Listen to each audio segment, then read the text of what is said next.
She gathers the cloth with thrill. She gives all of her customers a chill.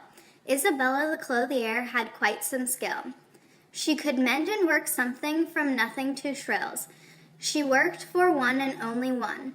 Every woman would try to steal Isabella, but she was won. Ava had won the heart of Isabella, that all was cherishing, when Isabella had been perishing. She felt the love of a taken soul. The husband of Ava was in a hole. The two lovers behind the scenes, this forbidden love had only began to bloom to the queens. The secret was about to explode, but unknowingly. The two, not aware of the outburst yet, were still glowing. The day Isabella started working for Ava, the encounter occurred. The feeling between the two were blurred, only to be clarified by the gods. They would be shamed by all odds. What they were doing was a disgrace to all that live. But for their love, it was all in drive. They meet every Friday exactly an hour after sunset. This Friday was different and the levels were not set. The odds were turning even and the day to night. All was wrong and not right. There were warning signs towards Isabella all day. Her day was all in delay. Creativity was not flowing. The other woman not showing. The corn was not popping in her mind. Blind to her insight and to the future breaking bind. Creating nothing but bad memories of a song. The music was not making a song. The hummingbirds were not humming along. Everything was going wrong. Isabella felt this, but could do no harm. The harm to her had already been done, being quite an alarm. As night arrived, Isabella got ready for her long night ahead.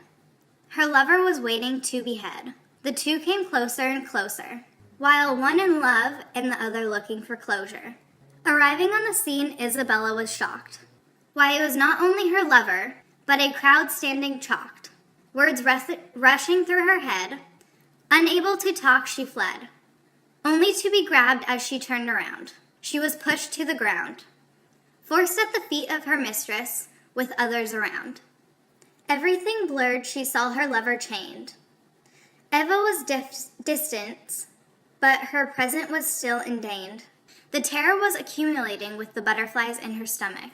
She pulled herself up like a puppet, suddenly grabbed by a man.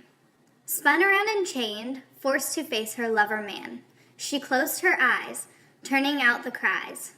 A man approached the two, with Eva by his side. Standing at high tide, he said, "Eva, your wife and your clothier, you know of your wrongdoing." Waiting and stewing, wondering how to approach this appalling topic. Finding reasoning from the trusted ones around that were myopic. We have reasoned this and found a solution without confusion. We find that this problem cannot be solved with shame. So our only option is a game. Not one of fun, not one of none. You will fight for your life that has no worth. You will fight each other on this earth. This terrified the couple to not be able to live without each other. They looked, praying to the mothers. The chains were lengthened for them to separate, but they held tight as Ava's anger accumulates. They stood eyes closed, holding on to each other's hearts, with the crowd waiting for their fight with darts. Ava, unable to stand, seeing them approach her husband's back, grabbing a rock and with a whack. She had killed the energy between the two. Isabella shocked, watching the blood dew. Isabella's heart was broken, her body becoming limp. The people looked over the two lifeless bodies in grim. The people had not known the utter love shared. Their hearts were connected. With the death of one, the other was broken. The unacceptable love was a token, only to be won from connection. Isabella had such strong affection that was not allowed to be shown, and left the two alone.